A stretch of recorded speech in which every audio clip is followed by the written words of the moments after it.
குந்தி? எதற்காக கண் கலங்கிக் கொண்டிருக்கிறாய்? என் புதல்வர்கள் இதுவரை இப்படி காலை வேளையில் களைப்பாக உறங்கியதில்லை. இன்னும் எத்தனை நாளைக்குத்தான் திக்கற்று திசையற்று அற்றலைய வேண்டும்? நாங்கள் என்ன பாவம் செய்தோம்? எதற்காக எங்களுக்கு இந்த தண்டனை சுவாமி? அவரவர் வினை பயனை அவரவர் அனுபவித்தே தீர வேண்டும் சுவாமி. சகோதரர்களாக இருந்தவர்களை பிரித்த பாவம் உன்னை சுற்றி கொண்டே இருக்கிறது. அதன் பலனையே இப்போது நீ அனுபவித்துக் கொண்டிருக்கிறாய்.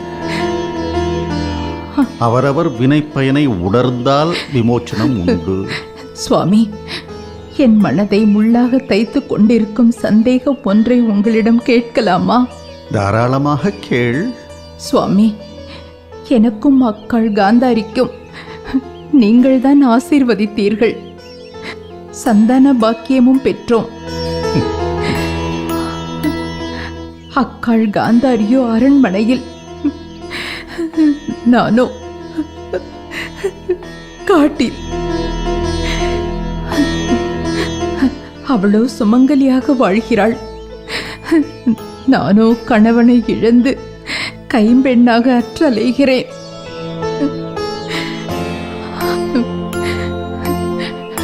ஒருவேளை சோற்றுக்கு கையேந்தி பிழைக்க வேண்டிய நிலைமைக்கு ஆளாகி திரிகின்றனர் நான் பெற்ற புத்திரர்கள். ஆனால் காந்தாரி பெற்ற பிள்ளைகள் நாடாளுகிறார்கள். ஏன் இந்த பாரபட்சம்? ஏன் எங்களுக்கு மட்டும் இத்தனை கடும் துயரம்?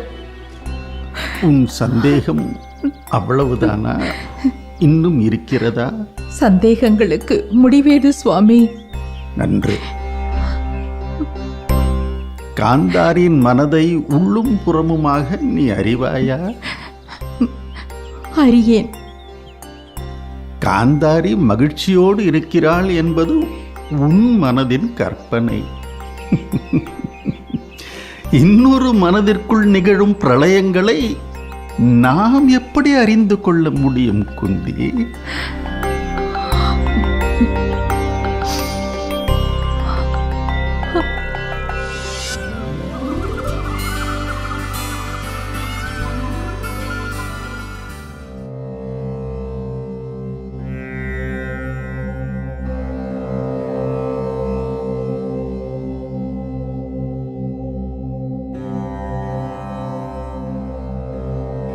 குருவே,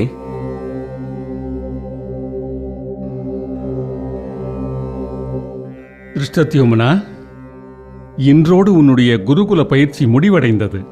தனுர்வேதத்தையும் ஆக்னேய அஸ்திரத்தையும் கற்று ஒரு சிறந்த வீரனாக உருவெடுத்து நிற்கிறாய்.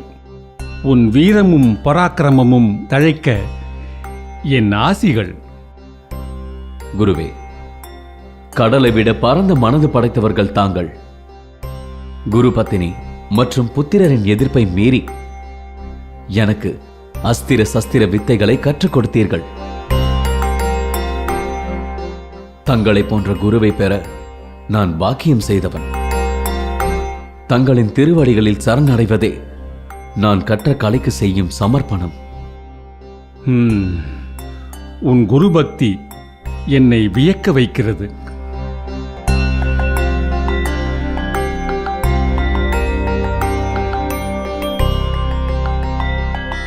குரு பக்தி எல்லாம் சரிதான். ஆனால் குருவுக்கு தட்சணை கொடுத்து கௌரவிப்பது பாஞ்சால தேசத்து வழக்கம் இல்லையோ? குருவிற்காக நான் பெற்ற சகலத்தையும் தட்சணையாக தர சித்தமாக இருக்கிறேன். குரு வேண்டும் தட்சணை ஏதென்று அறியும் ஆவலில் இருக்கிறேன்.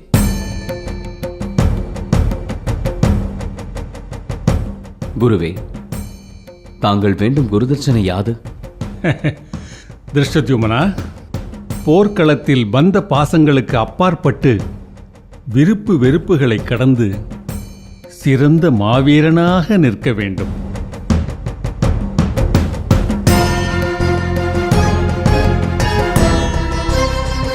போர்க்களத்தில் உன்னை எதிர்த்து சமர் செய்வது இறைவனே ஆனாலும் நீ அவனை தோற்கடித்து வெற்றி வாகை சூட வேண்டும். இதுவே நீ எனக்கு தரும் குருதட்சணை. தந்தையே, சுவாமி, குருவே,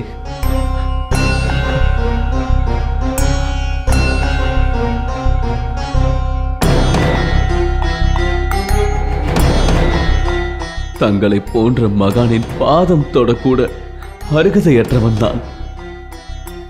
நான் யார்? என் பிறப்பின் நோக்கம் இவை யாவையும் அறிந்தவர் தாங்கள். நான் தங்களின் சத்ரு என்பதை அறிந்தும் எனக்கு அஸ்திர சஸ்திர வித்தைகளை போதித்தீர்கள்.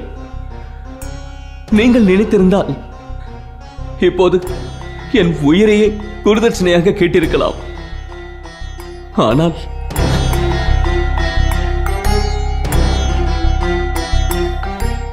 என்னை போர்க்களத்தில் வெற்றி வீரனாக காண துணிந்தீர்கள். தங்களின் மாண்பை கண்டு என் மனம் நெகிழ்கிறது குருவே. தங்களின் அன்பு என்னை மாற்றிவிட்டது. நான் விதியையே மாற்றி அமைப்பேன். என் பிறப்பின் லட்சியத்தை இக்கணமே துறக்கின்றேன்.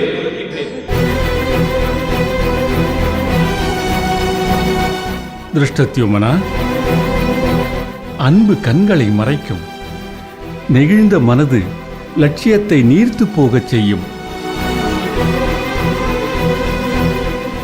அது உண்மையான சத்திரியனுக்கு அழகல்ல. நான் உன்னிடம் கேட்ட குருதட்சணையும் இதுவல்ல.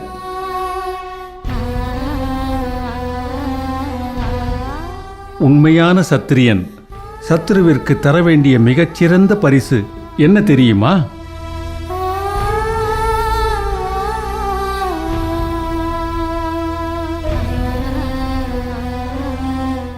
நீ எனக்கு தர வேண்டிய குருதட்சணை என் வீர மரணம்தான்.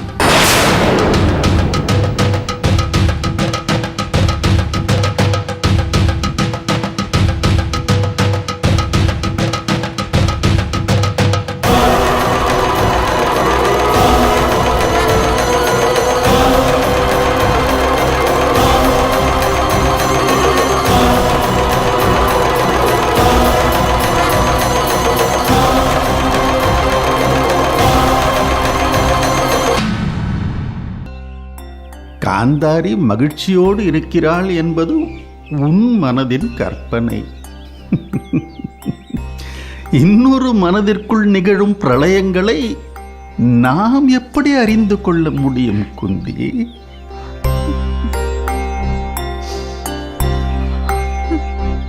வாழ்க்கை ஒரு மாயை. அதில் நாம் காணும் தோற்றப் பிழைகளை காட்சிகளாக கற்பனை செய்து கொள்கிறது நம் மனம். நாடகம் முடியும் முன்னேயே நீ நீ உச்சக்காட்சியை முடிவு செய்துவிட்டால் எப்படி? இறுதி காட்சியை வடிவமைக்கும் பொறுப்பு இறைவனிடம் உள்ளது என்பதை நீ மறந்து விடாதே.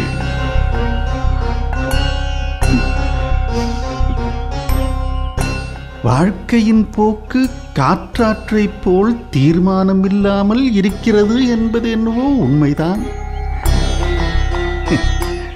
ஆனால் அதற்கு கடலில் சங்கமிக்க வேண்டும் என்ற இலக்கு இருக்கிறது என்பதை உன்னால் மறுத்துவிட முடியுமா? குந்தி, நீ மனம் அறிந்து யாருக்கேனும் தீங்கிழைத்திருக்கிறாயா? இல்லையே சுவாமி. அதனால்தான் ஏன் எங்களுக்கு இத்தனை இடர்பாடு என்று உங்களிடம் கேட்கிறேன். போகும் இடமெல்லாம் எங்களுக்கு எதிரிகள் முளைக்கிறார்கள். ஆரம்பத்தில் இடும்பன், பின்பு பகாசுரன், நேற்று சித்திரதன். ஏன் எங்களுக்கு இத்தனை சோதனைகள் சுவாமி?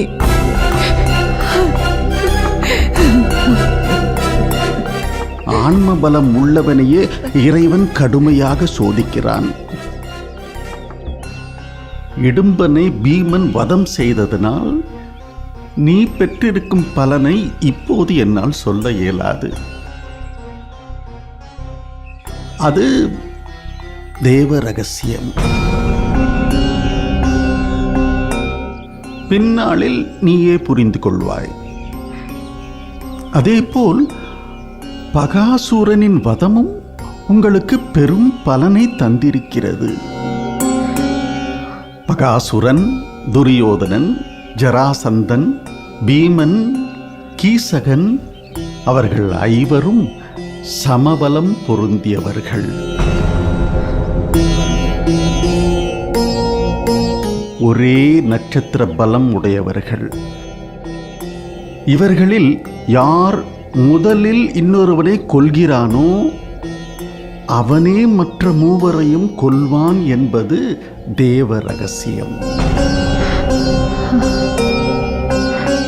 சுவாமி, பீமன் பகாசுரனை கொன்றுவிட்டான். அப்படியென்றால் என்ன பொருள் என்று உனக்கே தெரியும். சித்திரதன் விஷயமும் அப்படியே. சுத்தமான தேகமும் திடமான சிந்தையும் மாசில்லா பிரம்மச்சரியமும் உள்ள ஒருவனே சித்திரதனை வெல்ல முடியும்.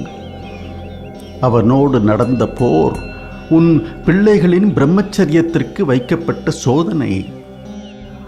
அதில் உன் மகன் அர்ஜுனன் வெற்றி பெற்றிருக்கிறான். கலங்கிய நீர் தெளிய முடியும். உன் கலக்கம் தெளியும் காலம் வரும். அதுவரை காத்திரு.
வணங்குகிறேன் தந்தையே.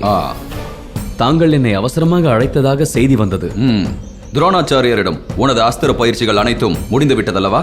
ஏறக்குறைய. ஆனால் இன்னும் நான் துரோணரிடம் கற்க வேண்டியது ஏராளமாக உள்ளது. சரி, உனது திறமையை நேரில் காண விரும்புகிறேன். தந்தையே, இது என்ன கேள்வி? தங்கள் பரீட்சைக்கு நான் ஆயத்தமாக இருக்கின்றேன்.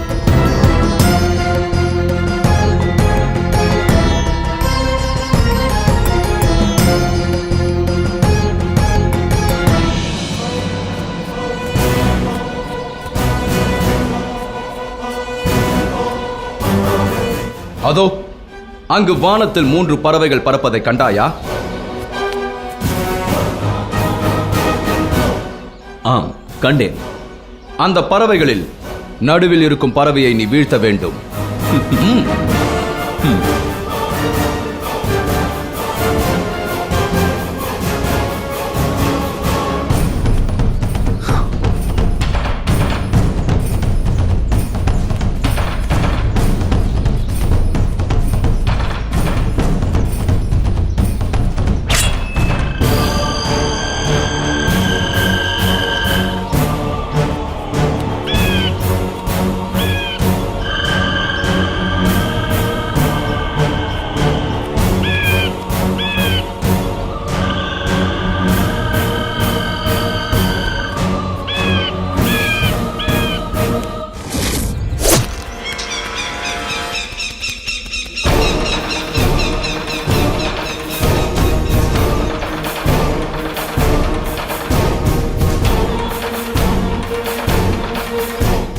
இதோ இந்த திசையில் இருக்கும் மரத்தில் தொங்கும் கனிகளை நீ கண்டாய் அல்லவா? ஆம், கண்டேன். அந்த கொத்திலிருந்து ஒரே ஒரு பழத்தை நீ குறிவைத்து அடிக்க வேண்டும். அந்த பழம் தரையை தொடும் முன் நீ மறு அம்பை எய்து அந்த பழத்தை இரண்டாக பிளக்க வேண்டும்.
சரி, இறுதியாக ஒரு பரீட்சை. நீ தொடுக்கும் ஒரே அம்பு அதோ அந்த மலையை தூள் தூளாக்க வேண்டும்.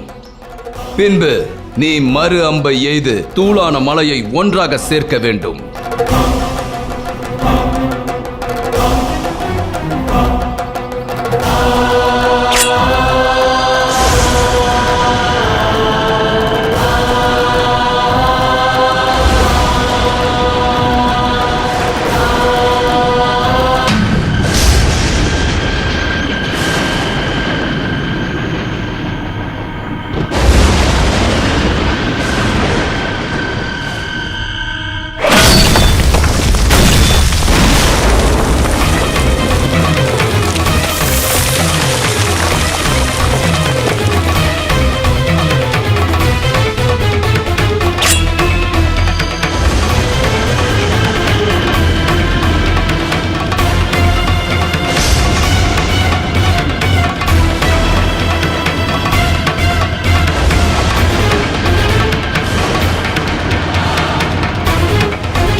இதுதான் என் மகளின் சுயம்பரத்திற்காக நீ உருவாக்கிய போட்டிகளா? அரசே, எனக்கு தெரிந்த வித்தைகளை எல்லாம் திரட்டி உருவாக்கிய போட்டிகள் இவை.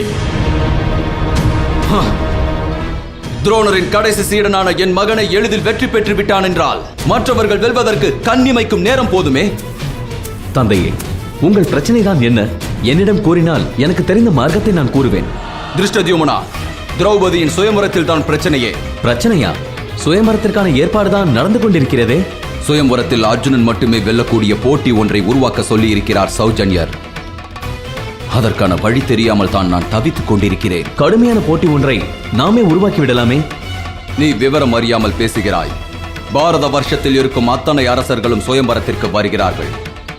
அவர்களில் ஜராசந்தன், சிசுபாலன், கர்ணன், துரியோதனன் உள்ளிட்ட மாவீரர்களும் வருகிறார்கள். போட்டி நூதனமாக இல்லை என்றால் அவர்கள் எல்லாம் எளிதில் வென்று விடுவார்கள். அதற்கு நாம் இடம் கொடுக்க கூடாது. தந்தையே, நீங்கள் சொல்ல வருவது எனக்கு புரியவில்லையே. சுயம்பரத்திற்கு அழைப்பு விடுத்தால் அரசர்கள் வரத்தானே செய்வார்கள். யார் வந்தாலும் இந்த சுயம்பரத்தில் அர்ஜுனன் மட்டுமே வெல்ல வேண்டும். அப்படி ஒரு போட்டியை நாம் உருவாக்க வேண்டும். அதற்கு அர்ஜுனனின் தனிச்சிறப்பையும் அவன் கற்ற அஸ்திர வித்தைகளையும் அறிந்தால் மட்டுமே அப்படி ஒரு போட்டியை நம்மால் உருவாக்க முடியும்.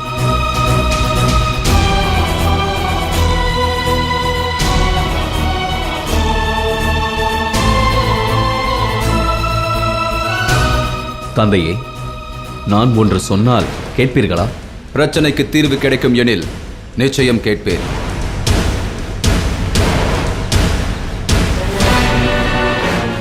நீங்கள் உங்கள் சத்ருவை மீண்டும் சந்திக்க வேண்டும்.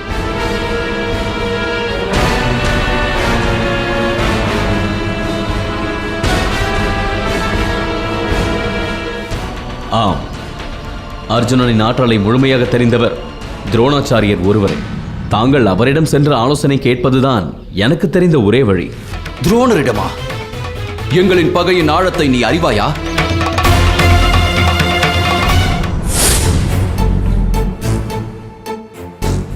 துருபதா, என்னை யார் என்று உனக்கு தெரியவில்லையா?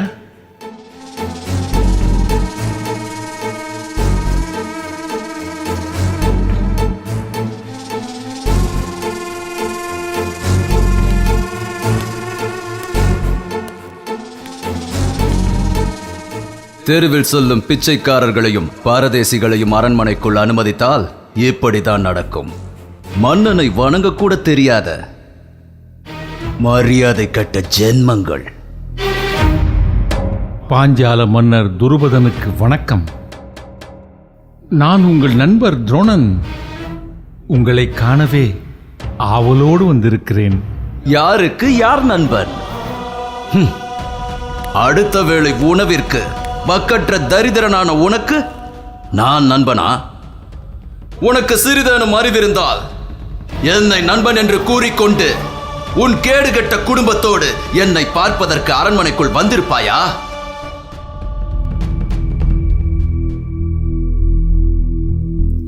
துருபதா, நீ சுய நினைவோடு தான் பேசுகிறாயா? உன் உயிருக்கும் மேலானது நம் நட்பு என்று சொன்னதெல்லாம் மறந்து போனாயா? நட்பு, பொல்லாத நட்பு. முன்பு உன்னிடம் எனக்கு இருந்த நட்பு நீ என்னுடன் விளையாடுவதற்கும் கல்வி பயிலுவதற்கும் என் பொழுதை போக்கவும் சுயநலத்திற்காக ஏற்பட்ட நட்பு. அப்பொழுது நாம் சமமான சக்தியுடையவர்களாக இருந்தோம்.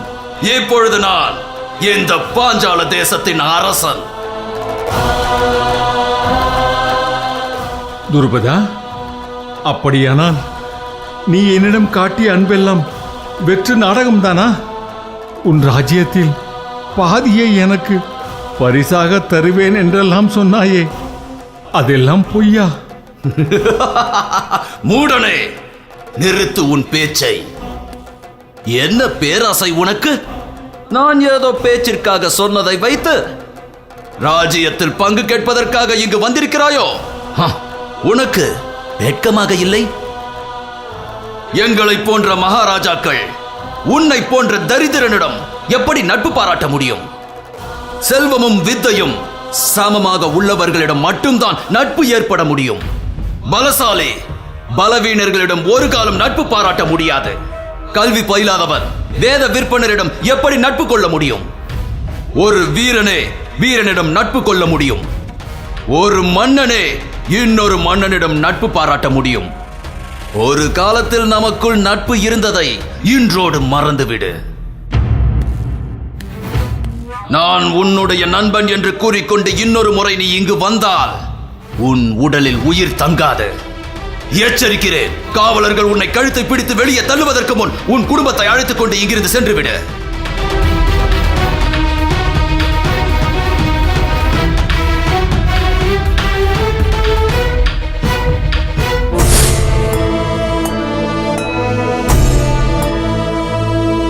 என்னிடம் உதவி நாடி வந்த துரோணனை துச்சம் என துரத்தியவன் நான்.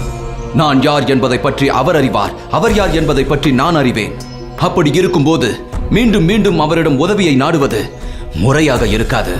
இல்லை தந்தையே, துரோணாச்சாரியரின் மனதை நீங்கள் அறிய மாட்டீர்கள். அங்கு நான் குருகுலம் சென்ற பொழுது என்ன நடந்தது தெரியுமா? என்னை சிஷ்யனாக ஏற்றதை அவரது பத்தினியும் புத்திரனும் கடுமையாக எதிர்த்தார்கள். அவர்களின் சொல்லையும் மீறித்தான் எனக்கு வித்தைகளை போதித்தார். அவரிடம் சென்றால் நிச்சயம் அவர் நமக்கு உதவுவார். உனக்காக நான் அவரிடம் உதவி கேட்டு நின்ற போதே கூனி குறுகி போனேன். இப்பொழுது மீண்டும் அவரிடம் நான் உதவி கேட்க விரும்பவில்லை. விரும்பாவிட்டாலும் அவர் முகத்தில் எனக்காக விழித்தீர்கள் அல்லவா? அதை காலம்தானே தீர்மானித்தது. துரோணர் தங்களுக்கு நண்பராக வேண்டும் என்பதை காலம்தானே தீர்மானித்தது. அவரே உங்களுக்கு ஜென்ம சத்ருவாக மாற வேண்டும் என்பதையும் காலமே தீர்மானித்தது. துரோணரை வஞ்சம் தீர்க்கும் மகனை பெற வைத்ததும் அந்த காலமே. அதே மகனை துரோணரிடம் சிஷ்யனாக்கியதும் காலம்தானே. மீண்டும் நீங்கள் துரோணரின் உதவியை நாட வேண்டும் என்பதை காலம் தீர்மானித்திருந்தால் அதை எப்படி தங்களால் மாற்ற இயலும்?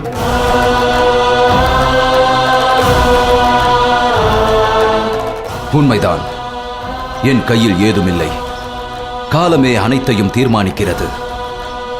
என் மகன் உனக்காக என் சத்ருவான துரோணனிடம் கையேந்தி நின்றேன். இப்பொழுது மீண்டும் என் மகள் திரௌபதிக்காக நான் துரோணனிடம் கையேந்தி நிற்க வேண்டும்.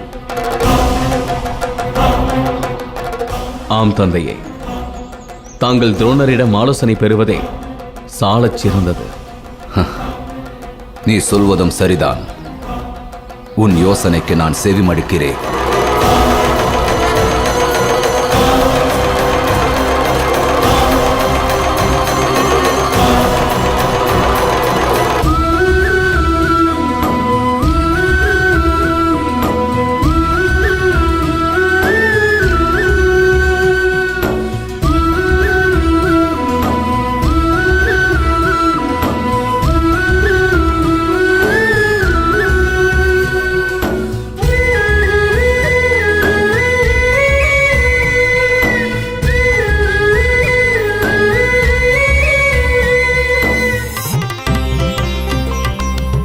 மக்கள் புற்றீசலை போல் கிளம்பி எங்கே சென்று கொண்டிருக்கிறார்கள்? நானும் வந்ததிலிருந்து கவனித்துக் கொண்டுதான் இருக்கிறேன். திருவிழாவுக்கு செல்வதைப் போல மக்கள் கூட்டம் கூட்டமாக செல்லுகிறார்களே. அருகில் உள்ள ஏதோ ஒரு நகரத்தில் திருவிழா நடக்கும் என்றுதான் நினைக்கிறேன். ஆம், திருவிழாதான். ஆனால் அது கோயில் திருவிழா அல்ல. அரண்மனையில் நடக்கவிருக்கும் சுயம்பர திருவிழா.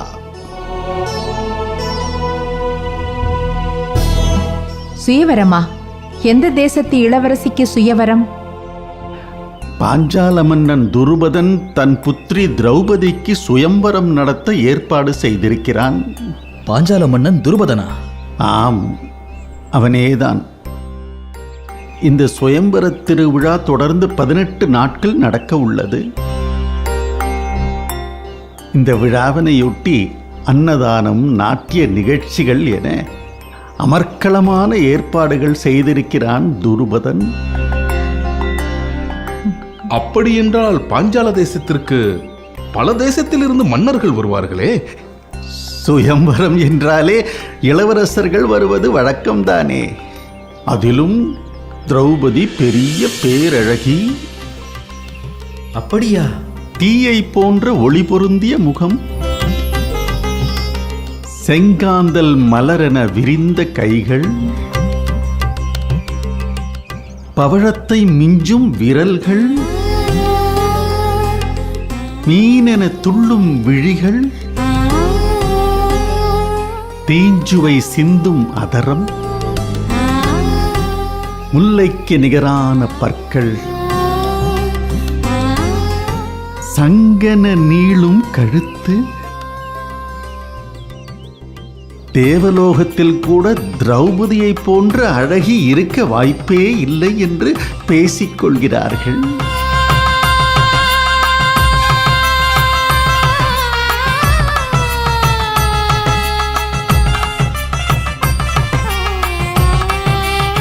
அவள் அத்தனை அழகா?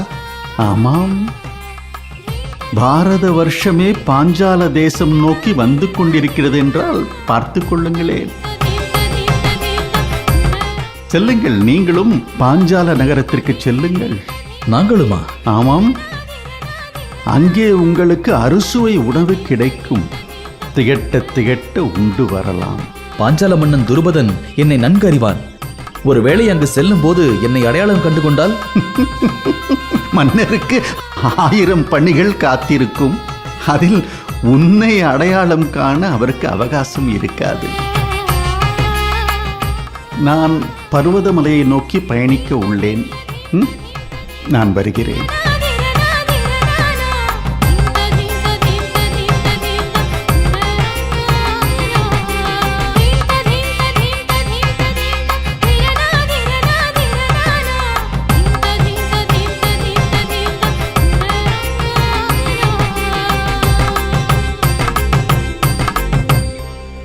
குருவே, எனக்கு ஒரு சந்தேகம்.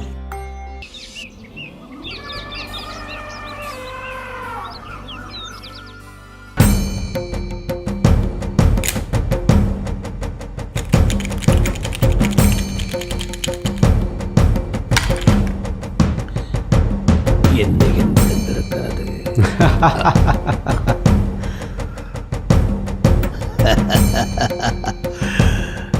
நன்றாக நகர்த்தினாய் துரியோதனா.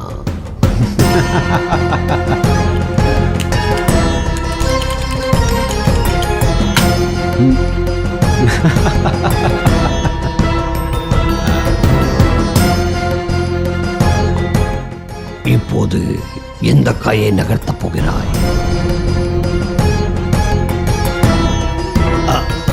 மாமா, இல்லை, நான் சொல்லிக் கொடுக்க மாட்டேன். துச்சாதனா, சென்ற காரியம் என்னவாயிற்று? சொல்லத்தானே வந்திருக்கிறேன் மாமா.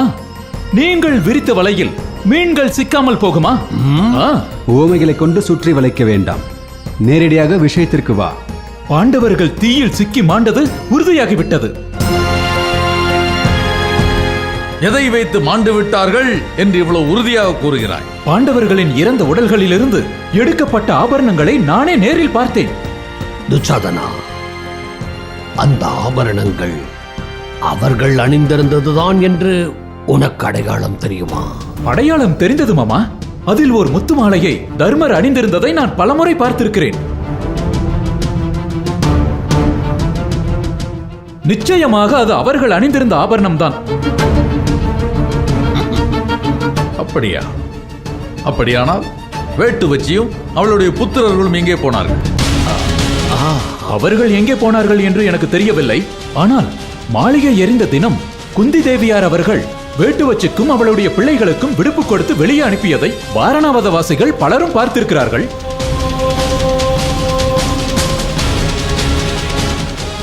மாமா, இன்னுமா உங்களுக்கு புரியவில்லை? இறந்தது பாண்டவர்கள் தான் என்பதில் எல்முனை அளவிலும் சந்தேகமில்லை. சபாஷ், சபாஷ். ஒழிந்தார்கள் பாண்டவர்கள். இன்றோடு அவர்களை பற்றிய பேச்சுக்களை நாம் நிறுத்திக் கொள்வது நல்லது. உண்மைதான் மாமா. பாண்டவர்கள் உயிரோடு உள்ளார்களா அல்லது இறந்தார்களா என்பதே பெரும் பிரச்சனையாக இருந்தது. அதற்கு இப்போதே இக்கணமே முற்றுப்புள்ளி வைத்து விடுவேன். துரியோதனன் இளவரசர் பட்டம் ஏற்றுக்கொள்வதில் எந்த தடையும் இருக்கப் போவதில்லை. நான் சொல்வது சரிதானே மாமா? உண்மைதான் கர்ணா. கடந்த காலத்தை மறந்து இனி வருங்காலத்தை பற்றி சிந்திக்க வேண்டும். இளவரசர்களுக்கு வணக்கம். மகாராஜா உங்கள் அனைவரையும் உடனே சந்திக்க விரும்புகிறார்.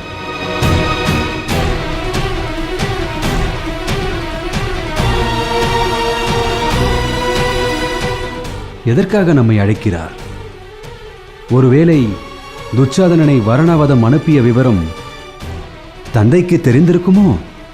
மாமா, இது குறித்து தந்தை கேட்டால் நான் என்ன பதில் சொல்வது? அதை நான் பார்த்துக் கொள்கிறேன். நாம் துச்சாதனனை ரகசியமாக வாரணாவதம் அனுப்பிய விவரம் தந்தைக்கு எப்படி தெரிந்திருக்கும்? அதற்கு தான் உங்கள் சித்தப்பா விதுரர் இருக்கிறாரே, அவர் உன் தந்தையிடம் ஓதியிருப்பார். ஆமாம், நாம யூகிப்பதை விட்டுவிட்டு அரசரிடம் சென்றால் விவரம் என்ன என்பதை தெரிந்து கொள்ளலாம். சரியாகச் சொன்னாய். வாருங்கள்.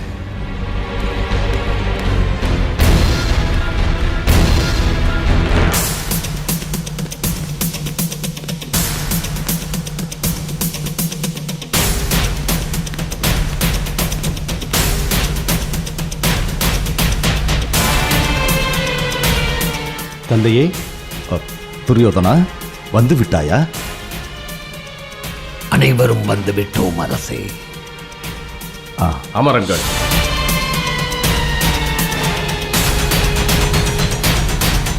துச்சாதனா, 2-3 தினங்களாக உன் நடமாட்டத்தை என்னால் அறிய முடியவில்லையே.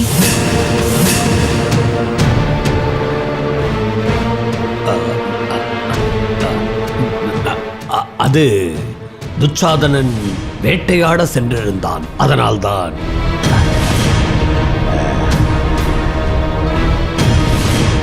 நற்செய்தி ஒன்றை உங்களோடு பகிர விரும்புகிறேன். அதனால்தான் உங்களை நான் அழைத்தேன். அண்ணனுக்கு பட்டாபிஷேகம் செய்ய முடிவெடுத்து விட்டீர்களா தந்தையே?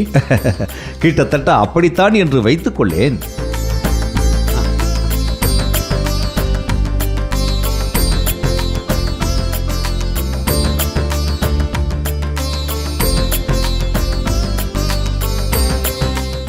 உனக்கு திருமண வயது நெருங்கிவிட்டது என்பதை நாங்கள் நினைவுபடுத்த வேண்டியதில்லையே.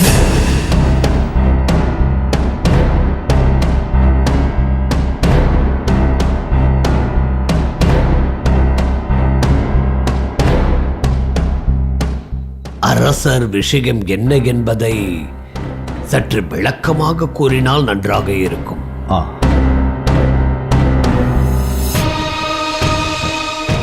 இந்த தூரிகையை பாருங்கள்.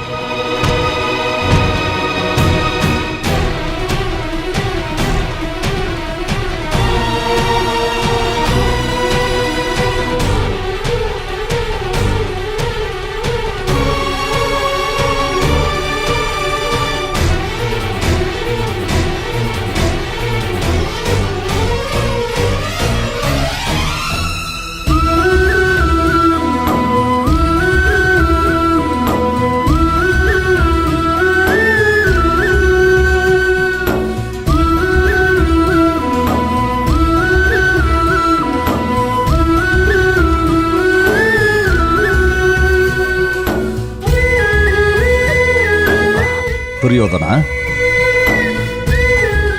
உன்னிடமிருந்து எந்த பதிலும் வரவில்லையே. தந்தையே, சிற்பத்தை ஒத்த அழகுடைய இந்த பெண் யார்?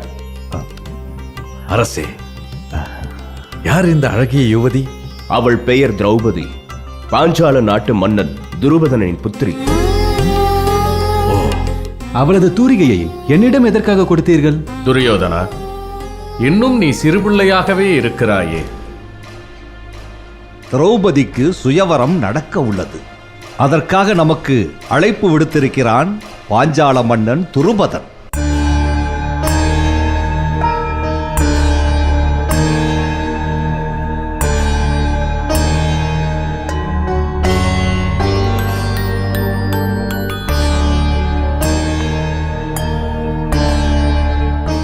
திரௌபதி இந்த அத்தினாபுரத்திற்கு மருமகளாக வர வேண்டும் என்பது எனது விருப்பம். அக்னியில் தோன்றிய திரௌபதியை உங்களில் யாராவது மணந்தால் அது சாம்ராஜ்யத்தின் புகழை 8 திக்கிலும் பரப்பும். அப்படியானால் எனது முடிசூட்டு விழா? ஏன் அவசரப்படுகிறாய் துரியோதனா? திரௌபதியை மணந்த மறு நிமிடமே உனக்கு பட்டாபிஷேகம். போதுமா? அப்படியானால் திரௌபதியை சுயம்பரத்தில் வென்று வருவேன். இது சத்தியம். துரியோதனா, நீ நினைப்பது போல் இந்த சுயம்வரம் அவ்வளவு எளிமையானதாக இருக்காது. பாரத வருஷத்தில் உள்ள அத்தனை அரசர்களும் இதில் கலந்து கொள்வார்கள். அந்த அரசர்களிலே ஒரு வீரனை தேர்ந்தெடுக்க கடுமையான போட்டி இருக்கும் என்பதை நீ மறந்து விடாதே. எத்தனை கடுமையாக போட்டியாக இருந்தாலும் சரி, அதை நான் சந்திப்பேன். திரௌபதியை நான் மணப்பேன். நண்பா துரியோதனா, அந்த திரௌபதி உனக்குத்தான். சுயம்வரத்தில் அவளை வெல்வோம். உன் மானத்தை காக்க என் உயிரை துறக்கவும் நான் தயங்க மாட்டேன். இது சத்தியம். உடனே சுயம்வரத்திற்கு செல்ல ஏற்பாடு செய்யுங்கள். இதோ இந்த நொடியே தொடங்கி விடுகிறோம். தந்தையே, சஞ்சலம் வேண்டாம். நிச்சயம் எங்களில் ஒருவர் திரௌபதியை மணப்போம். நான் வருகிறேன்.